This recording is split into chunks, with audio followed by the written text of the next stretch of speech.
This Family Life News podcast is made possible by the support of listeners like you.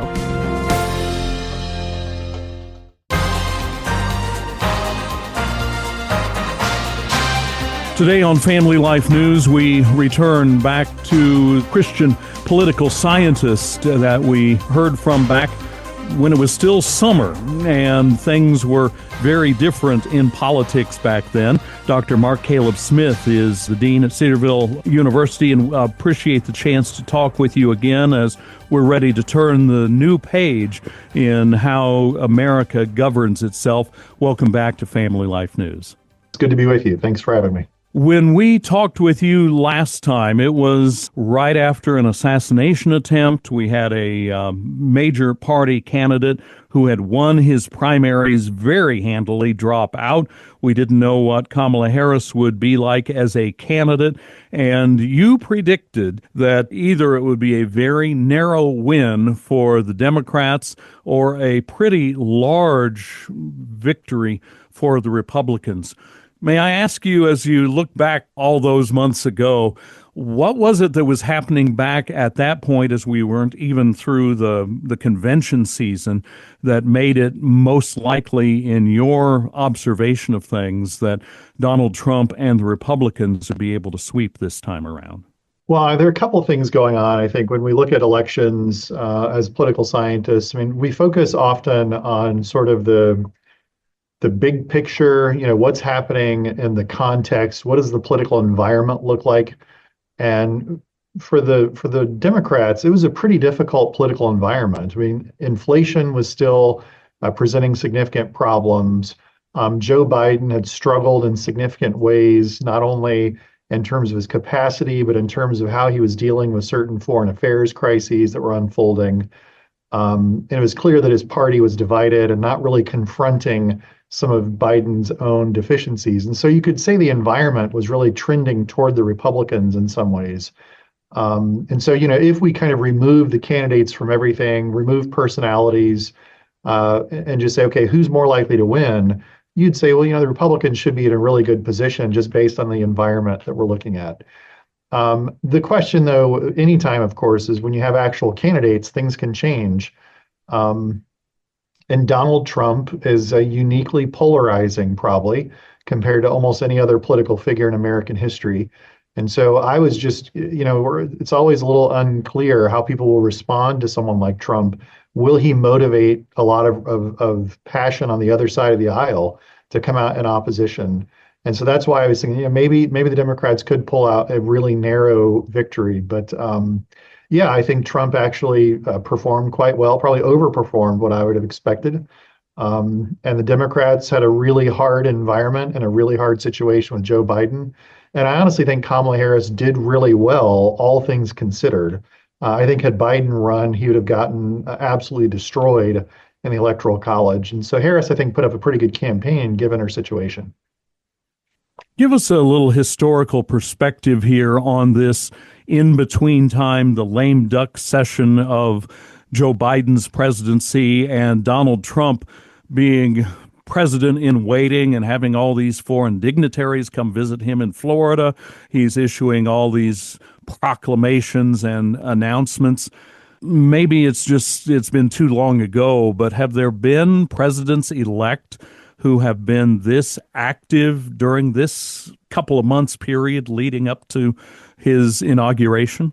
Not that I can recall, honestly. And I think there are a couple of things happening that it makes some sense, even though we haven't seen anything like it historically. I think the fact that Donald Trump was president before means that he already has a relationship with many of these foreign dignitaries and heads of state and diplomats and other people. And so the fact that he's a known commodity, the fact that he can call on those relationships, then I think that really simplifies the process for people who are trying to get to know the new administration. And so in that sense, it doesn't surprise me that he's kind of hit the ground running, so to speak, actually trying to get things much more proactively engaged than he did last time. And I think in some ways it makes perfect sense. The other thing I think, though, that is unusual is Joe Biden, is really almost a missing in action president. this isn't just a normal president on his way out the door. This is someone who's pretty much out of the spotlight, not doing interviews, not doing a typical farewell tour, not really a strong presence in the public, and not really shaping anything of any consequence at the moment right now. And so there's a void, there's a vacuum there. Who's speaking for America right now? I think right now Donald Trump is speaking for America more than anyone else. And I don't think we've really ever seen something quite like that. But I think it's due in part to Joe Biden's own deficiencies. And so it has been really strange. And I think you could argue Trump is already affecting policy and already affecting world affairs in a lot of ways, that it's highly unusual. As he officially takes the White House and works toward getting a cabinet installed, what is Trump 47 going to look like in these first 100 days? I think a couple of things are going to hinge there. One of them is how combative is this whole appointment process going to be? Several of his nominees to significant posts like defense and like FBI, like national intelligence and health and human services, those have been really controversial selections that I think he's going to get significant pushback in the US Senate. And so I think that he's going to run into some obstacles up front that maybe he did not run into last time when it comes to actual confirmations. And so that may complicate sort of the administration's ability to get things started really quickly.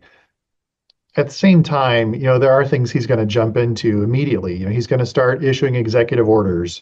We already know he's got a slate of them lined up that are going to happen in the first day, 2 days of his presidency. So he's going to be much more active when it comes to things like abortion and restrictions on abortion within the military. He's going to start dealing with immigration immediately through executive order. And so there are some things that he's going to do right out of the chute. I think where we really want to see, for me at least, is where does he spend his legislative political capital? What's he going to try to get Congress to actually do? Executive orders can be powerful, but they're limited in scope. And so you really need to change the law if you want to see significant shifts happen in federal policy. And so what kind of federal policies are we going to see? Are we going to see a comprehensive immigration package? Are we going to see a more dramatic approach to spending than what we've seen in recent history? I think that first few weeks legislatively is going to give us a lot of signals as to how this administration is going to unfold.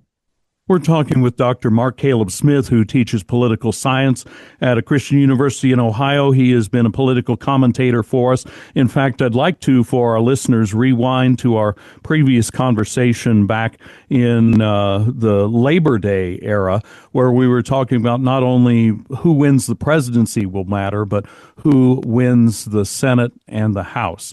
Let's listen to what you said there in this short soundbite. If the majority is large, and the Senate in particular, then they're even stronger and they're able to have a more aggressive agenda. Maybe they can claim something closer to a mandate where they say, the people have spoken, they're supportive of what we're trying to accomplish as a party, and we can actually move forward and try to get some things done. Dr. Smith, did the American people send the mandate that Donald Trump is running on?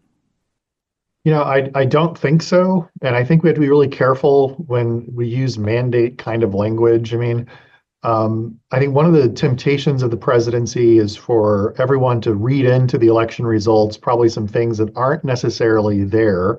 When I think of a mandate, I think of a really decisive victory, not only in the Electoral College, but in the popular vote, where there's a very clear agenda and that you have a widespread agreement on that agenda. There are strong majorities in both houses of Congress, and the president can really sort of put some pressure on the whole system to see significant change. I don't, in the last 100 years, how many presidents have been elected with a strong mandate? I don't think there are really that many. Maybe Franklin Roosevelt walked into office with that kind of mandate. Maybe Ronald Reagan walked into office with something of a mandate of a kind. I don't think Trump really walks in with that sort of backing. He does have a very slight majority in the House. The majority in the Senate's a little bit stronger than maybe I would have expected when we talked on Labor Day, but it's not really large enough for him to just say, you know what, this is what's going to happen.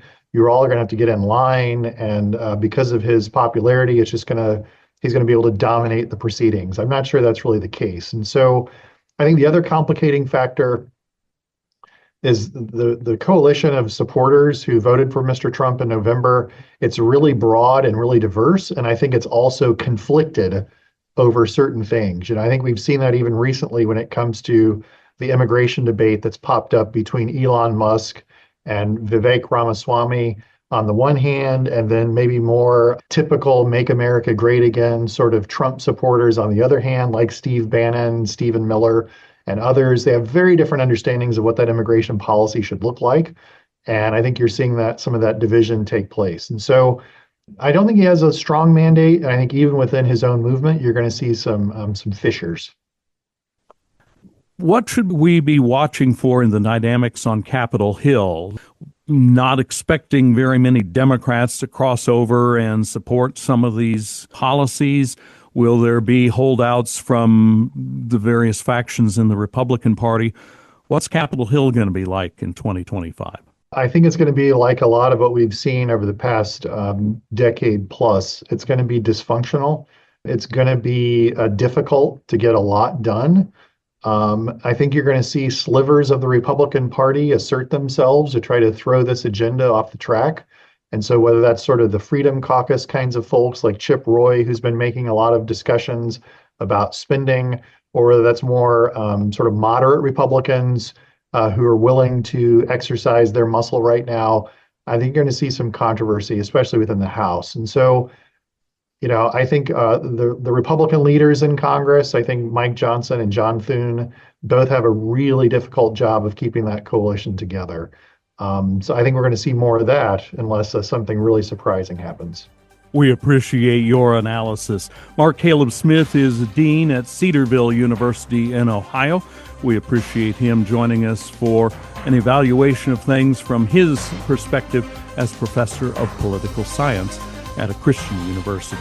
I'm Greg Gillespie, Family Life News.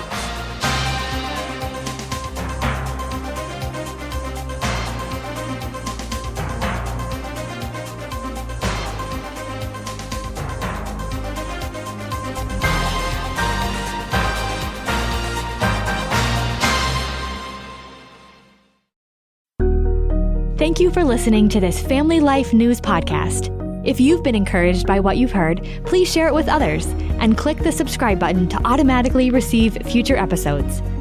Family Life is a listener-supported ministry. Podcasts like this are made possible by your financial partnership. Find out more at familylife.org.